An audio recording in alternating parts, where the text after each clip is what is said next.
이별의 고통받고 있고 재회를 정말 간절히 바라고 있는 여러분, 안녕하십니까? 저는 남녀소통 전문가이자 연애언어연구소의 대표 주인장입니다.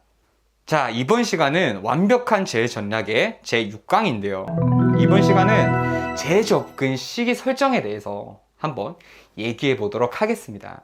자, 제가 저번 시간까지 재회의 구조와 그 사이에 필요한 물리적인 기다림의 시간 등에서 설명을 했고, 또 개인의 상황마다 어떤 큰 그림을 그려나가야 되는지에 대해서 얘기를 해드렸습니다. 자, 근데 여러분이 고질적으로 궁금해하는 것이 하나가 있죠. 지금 내 상황에서는 기다림은 불가피한데, 자, 그렇다면 얼만큼 기다려야 하는가? 여기에 대해서 의문을 가지시는 분들이 굉장히 많을 겁니다. 자, 그래서 오늘은 여기에 대해서 한번 얘기를 해보도록 할 건데요. 여러분, 제가 왜 따로 이 강의를 배정을 했냐면요. 단독적인 강의로 배정을 했냐면요. 여러분 상황마다 상대방이 가진 여러분에 대한 인식이 달라요. 오늘 제가 얘기를 하겠지만, 단순히 지금 화가 나고 자존심이 세서 이별을 선택하고 번복을 하지 않고 있는 상대방의 입장과 아주 오랜 시간 동안 부정적인 인식이 쌓여서 강한 고정관념이 쌓인 상대방의 입장이 어떻게 이 두 가지 케이스가 같을 수가 있겠습니까?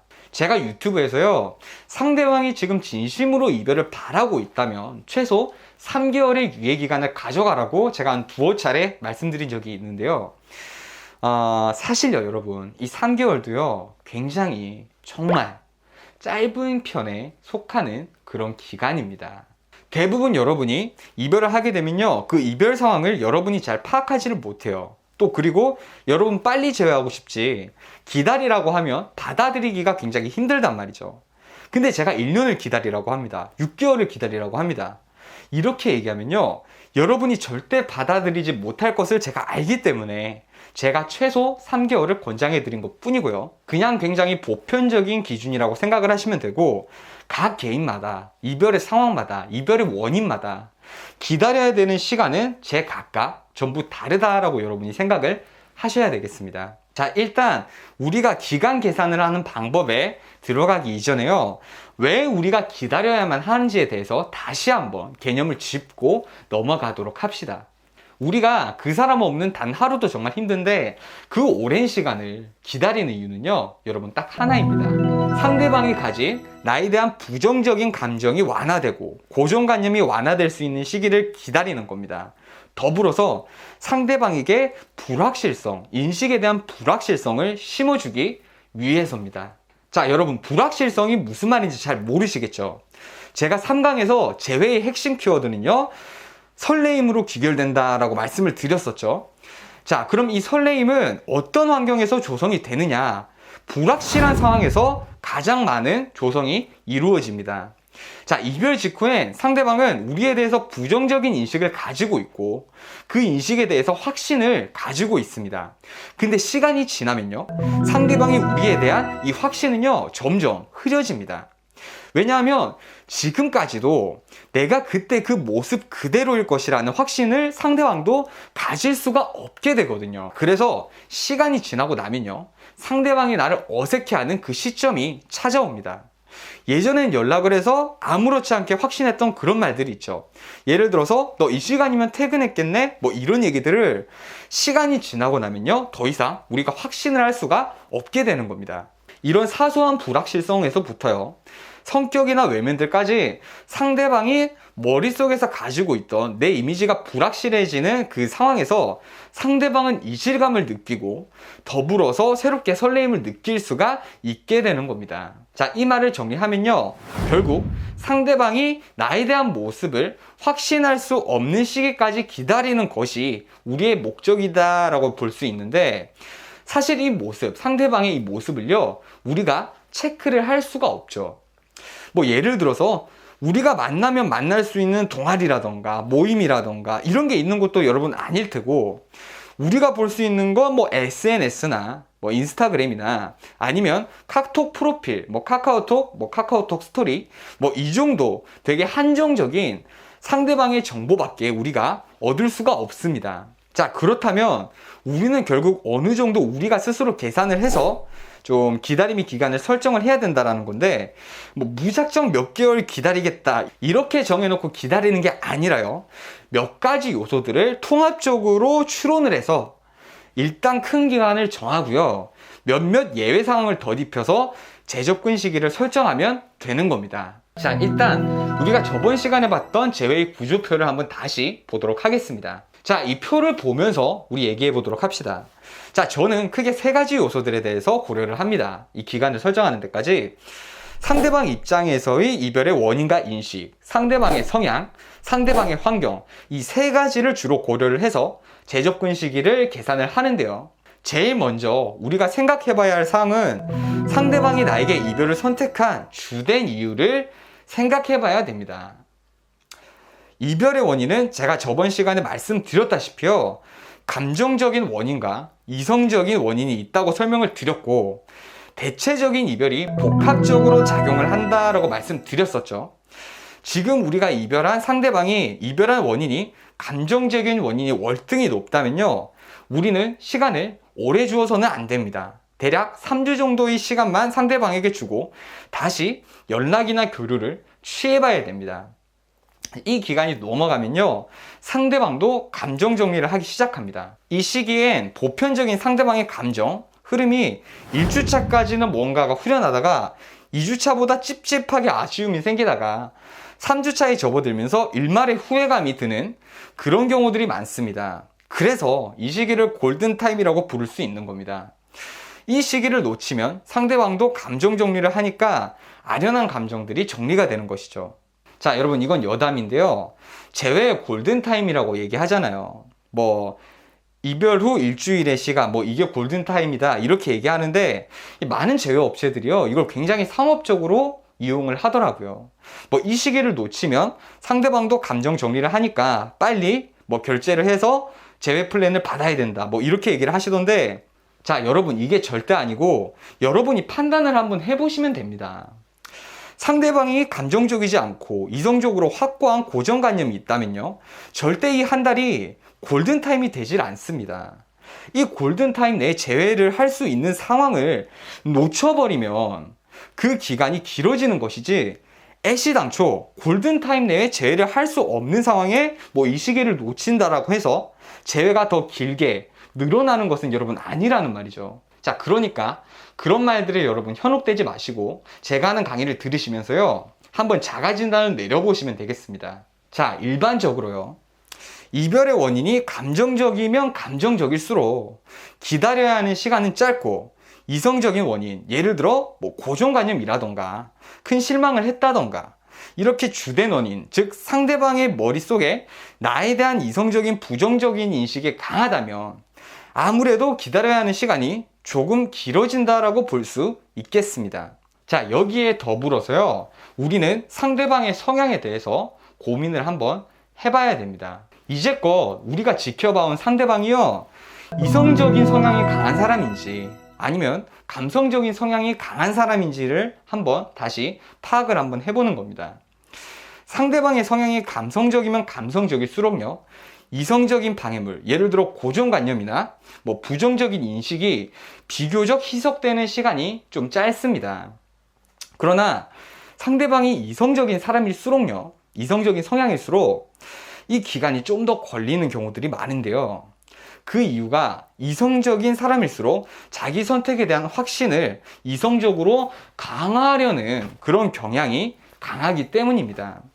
예를 들어서 오히려 화가 많은 사람들은요, 뒤끝이라는 감정이 여러분 잘 없습니다. 그 자리에서 자신의 감정을 해소해버리고 뭐 털어내버리기 때문에 이성적으로 거기에 대해서 생각할 필요가 없는 것이죠. 그러나 이성적으로 화를 잘 참고 잘 숨기는 사람의 경우엔 본인의 감정을 해소할 수 있는 수단이 머릿속에서 뭔가 생각을 해서 뭐 화에 대한 분석을 하는 것밖에 여러분 사실 없습니다. 그러니까 이런 사람들은요, 이성적으로 거기에 대해서 깊이 생각을 할 텐데 화가 난다는 상황 자체가 굉장히 부정적이고 관계에 긍정적인 영향을 줄 수가 절대 없죠. 그러니까 상대방은 관계의 부정적인 단서들을 머릿속에서 끌어모으게 되고 그 신념을 강화하게 되는 겁니다. 이별의 상황도 여러분 마찬가지인 게요. 상대방의 평소 성향 자체가 감성적이라면 이별 이후에 생긴 그런 고정관념도 비교적 약하게 남아있을 그럴 가능성이 높으므로 기다림의 시간이 짧아질 가능성이 높고요. 상대방의 평소 성향이 이성적인 사람이라면 이별 이후에 생긴 고정관념도 아주 강하게 남아있어서 이 고정관념이 희석되는데 기다림의 시간이 길어질 가능성이 높습니다. 대개 이 성향에 따라서요, 기다림의 시간을 플러스 마이너스 한 2개월에서 3개월 이 정도를 유예기간으로 더하고 빼서 계산하면 되겠습니다. 그러니까 여기까지만 상황을 놓고 중간 계산법에 대해서 한번 얘기를 해드리도록 할게요. 상대방이랑 다툼이 잦아져서 상대방이 머릿속에 이 사람이랑 진짜 안 맞네, 이 사람이랑 진짜 연애가 별로네, 이런 고정관념이 생겨서 이별을 상대방이 선택을 했다면 대략 기본적으로 6개월의 시간을 저는 기준으로 잡습니다.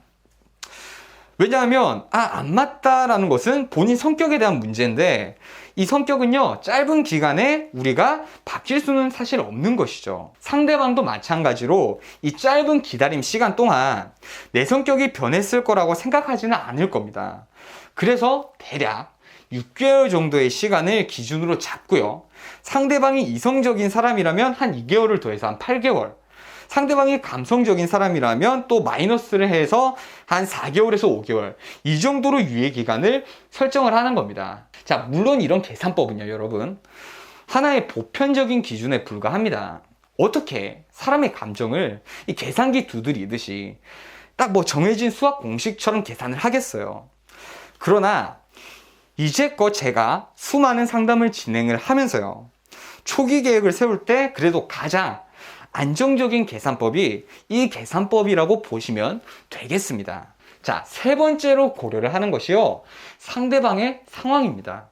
자, 이 상황은요, 상대방의 일상의 여유와 새로운 이성의 유무, 그리고 상대방이 이제껏 겪어온 이성의 숫자와도 관계가 있습니다.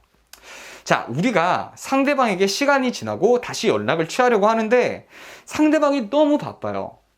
직장에서 프로젝트를 진행한다던가 아니면 학생의 경우에 중요한 시험을 앞두고 있다던가 이런 상황에서는요, 일반적으로 어떻게 하냐면요, 우리가 위에서 계산한 그 시간이 지났다라는 가정하에 상대방이 바쁜 일시, 바쁜 일정이 끝난 직후에 재접근을 하는 게 아니라 이후 일주일 상간의 연락을 취합니다. 그러니까 예를 들어서 우리가 6개월을 기다리겠다라는 상황을 우리가 가정을 했는데요, 설정을 했는데 6개월이 지나고 보니까 그 시점에 한 3주 뒤에 상대방이 국가고시를 준비를 하고 있습니다. 자, 그러면 어떻게 하냐면 바로 우리가 연락을 하는 게 아니라 3주 후에 1주 뒤, 즉 지금으로부터 4주 뒤에 연락을 취하는 겁니다. 왜 일주일의 유예기간을 더 두냐면요, 상대방이 그동안 억압됐던 신체적인 피로나 감정적인 피로가 슬슬 완화가 되고 일상의 여유다운 여유가 생기는 그 시점에 재접근을 한번 취해보려고 한 일주일 정도의 유예기간을 가지는 겁니다. 자, 또 하나의 상황이 상대방의 이성의 유무인데요, 만일 상대방이 현재의 연애에 만족을 하고 있다면 사실 우리가 설정한 기간과는 상관없이 연락을 굳이 하지 않는 것이 좋습니다. 왜냐하면 상대방은 지금 현재의 새로운 연애에 만족을 하고 있는데 우리가 뭔가 그 관계를 부수고 들어가려고 합니다. 이 말은 상대방의 행복을 방해하는 사람이 우리가 된다라는 말인데 당연하게도 상대방에게 좋은 인식으로 남기가 어렵겠죠. 자, 물론 이 경우에는요, 상대방이 연애가 깨진 후에 연락을 취하는 게 가장 좋습니다. 우리가 이별 후에 마음이 힘들 때 누군가가 연락이 오면 그 사람과 얘기를 나눌 확률이 높은 것처럼요, 상대방 또한 타인과의 이별로 마음이 힘들 때 우리가 접근을 한다면 그것도 하나의 기회가 될 수 있겠죠. 자, 그러나 상대방의 연애가 몇 달이 아니라 몇 년이 될지도 모를 때 우리가 무작정 상대방을 기다릴 수만은 사실 없잖아요. 그래서 일단은요, 상대가 연애 중이라고 할지라도 서로 대화를 나눌 수 있는, 즉 우리는 상대방에게 마음은 있지만 표면적으로는 인간적인 단계, 지인의 단계 정도는 회복을 해놓는 겁니다. 저는 이 시기를 상대방이 새로운 사람과 연애를 시작한 지 6개월 이후에 6개월 정도 지난 이후에 다시 접근해서 이 표면적인 지인 관계를 확보하라고 조언하고 싶습니다. 이것도 하나의 시도에 불과한데요. 왜 6개월이냐면요. 보통 6개월이 지나가도 한참 뜨거운 커플들은 뜨겁지만요. 또 식는 커플들은 6개월을 기점으로 식는 커플들이 또 굉장히 많이 존재합니다. 우리가 상대방 커플이 뜨거울지 식을지를 알 수가 없잖아요. 그러니까 1차적으로 호르몬 작용이 더뎌지는 그 시점인 6개월 이후에 한번 이성적인 연락이 아니라 인간적인 프레임으로 접근을 한번 해보는 겁니다. 이 이후에 상대방과 곧바로 연인 관계를 회복하려고 하는 것이 아니라 내 달라진 모습들 그리고 더 발전된 모습을 인간적인 단계에서 보여주는 것에 집중을 하는 겁니다. 자, 마지막으로 상대방의 이성 경험이 풍부한가 풍부하지 않은가에 대해서 편차가 조금 크게 존재합니다. 자, 여러분, 이성 경험이 많다라는 것은요, 그만큼 이별도 많이 받아들여 봤다라는 것을 의미합니다. 즉, 이별을 많이 겪어본 사람은 이별을 겪어보지 않은 사람보다 아픔 정리도 빠르겠지만 그만큼 부정적인 기억을 소각시켜버리는 그런 속도도 보편적으로는 빠르다라고 볼 수 있어요. 왜냐하면요, 본인 스스로가 알고 있어요. 이 아픈 기억들을 내가 가지고 있어 봐야 스스로만 힘들다라는 것을 본능적으로 알고 있습니다. 자, 그래서요, 이성 경험이 풍부한 사람 같은 경우에는요, 비교적 이 고정관념이나 부정적인 인식에 대해서 허용 범위도 조금 넓고 희석이 되는 시간도 살짝 빠른 편에 속한다라고 볼 수 있겠습니다. 자, 이것 또한 일반적으로 이런 경향이 있다는 것이지 정해진 것은 아니기 때문에요, 우리가 계획을 세울 때 크게 적용하는 것이 아니라 플러스 마이너스 1개월 내지 1개월 반 이 정도 기간으로 적용을 하시면 되겠습니다. 자, 여러분, 오늘 6번째 강의로 언제 상대방에게 다시 접근할 것인지에 대해서 한번 계산법에 대해서 배워보았는데요. 제가 안 봐도 비디오인 상황이 뭐냐면요, 댓글로 아마 많은 분들이 제가 이런 상황이고 상대방이 이런 성향인데 언제 연락해보는 게 좋을까요? 라고 질문을 하실 텐데요. 여러분, 죄송하지만요, 제가 여러분 그 정도만 들어서는 계산을 해드리고 싶어도 차마 제가 다 계산을 할 수가 없어요. 여러분이 직접 계산을 한번 해보셔야 됩니다. 일단 제가 보편적인 기준에 대해서 얘기를 해드리면요, 감정적인 이유가 더 커서 이별을 상대방이 선택을 했다면 기본 4개월을 잡고 계산을 한번 해보시고요, 부정적인 이성적인 이유로 인해서 이별을 선택했다면 기본 6개월을 잡고 계산을 해보시면 되겠습니다.